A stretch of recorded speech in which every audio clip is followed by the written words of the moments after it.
Hi, welcome to speech class. We've been going over organizing and outlining your speech. Today we're going to continue in organizing your speech. We'll be introduced to an organization pattern that's often used in persuasive type speeches.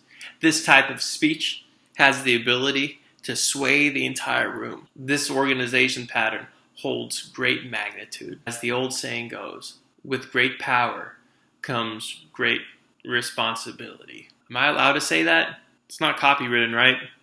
Comes great responsibility. The year is 2017. Some young hotshot has just been hired by the sweetest car dealership in town as a new salesman. Here he is, first day on the lot, still wet behind his ears. Let's take a look. Excuse me, sir. Would you like to purchase a vehicle today? No, thank you. Are you sure? I'd really rather not. Oh, I see a Ford F-150 with your name all over it. No, I'm not interested. I understand. Have a good one. Have a nice day. All right, you have a blessed one. Hey, kid. I see you're having trouble selling cars. You mind if I lend a hand? Have you ever heard of Monroe's motivated sequence? Oh, man, it's what all the experts are using. Monroe's motivated sequence is one of the best speech patterns to convince someone of something. Us salesmen use it all the time.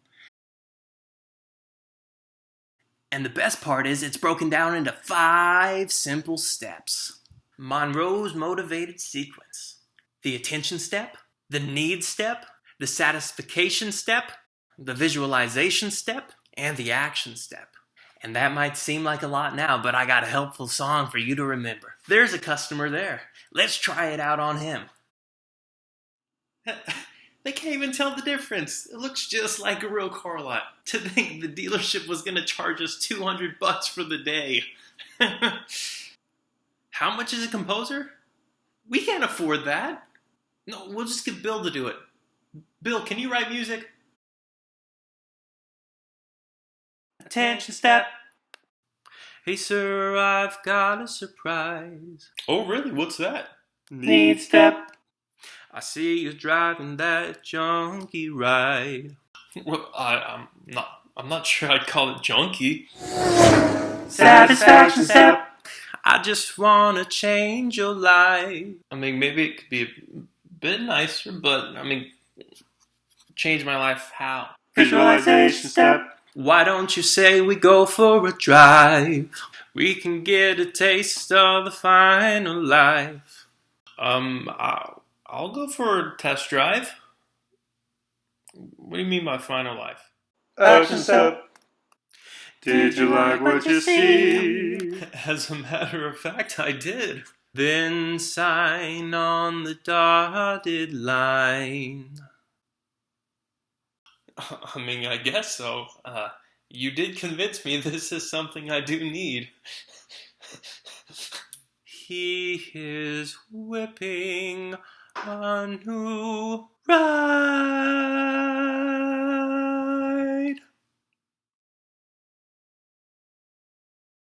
So about that sale you did earlier, I know you used Monroe's motivated sequence, and of course it worked, but I kind of got this sense that you did it wrong.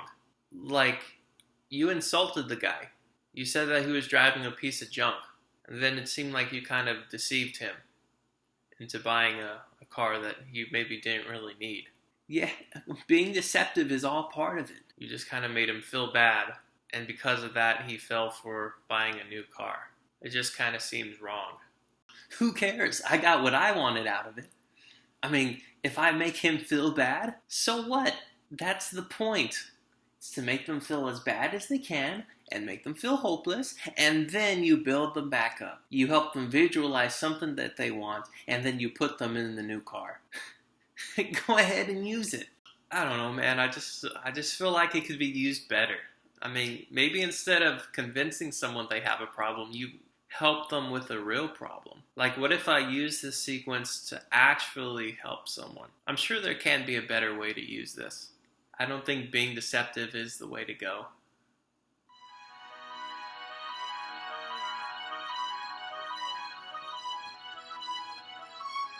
No, stop. Ooh, that was close. We definitely could not afford that song. Notice how our young hero seemed to do the right thing. He realized that Monroe's motivated sequence should be meant for good. And I guess, as the old saying goes, honesty is the best policy. How much did that one cost? 5